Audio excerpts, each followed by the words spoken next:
C.S. Lewis once very famously said that Jesus was either a liar, a lunatic, or the Lord. Now, his logic went like this. If Jesus made the claims about himself that he did, that he was the Son of God, then he either isn't, and he knows it, which would make him a liar, or he isn't, and he doesn't know it, which would make him a lunatic, or he is who he said he was, the Son of God. Well, let's take a look at Scripture and see what Scripture has to say about this. First of all, Jesus was the obvious fulfillment of many Old Testament prophecies. There are many Old Testament prophecies that are very specific about who the coming Messiah would be, and Jesus fits those to the T. One of them being that Jesus would be born of a virgin, a miraculous virgin birth. That alone would point out who Jesus truly was, not to mention it was the fulfillment of an Old Testament prophecy from Isaiah. Then you look at Jesus' life and you see the many different miracles that he performed.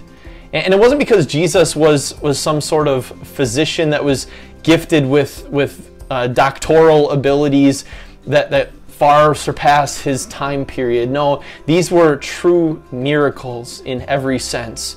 He raised people from the dead. He cured blindness. He cured deafness. He drove out evil spirits, and so on and so forth. He performed many miracles. Then there was the two appearances of God the Father at his baptism, when God the Father spoke from heaven and said, "This is my Son whom I love, with him I am well pleased," and when God the Father said something similar at the Transfiguration, when the disciples were on the mountain with Jesus. But far surpassing them all, if Jesus was who he said he was, well, then he would rise from the dead like he said he would. And he did. He is the only one to ever rise from the dead.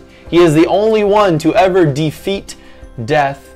And this proves that he was who he claimed to be.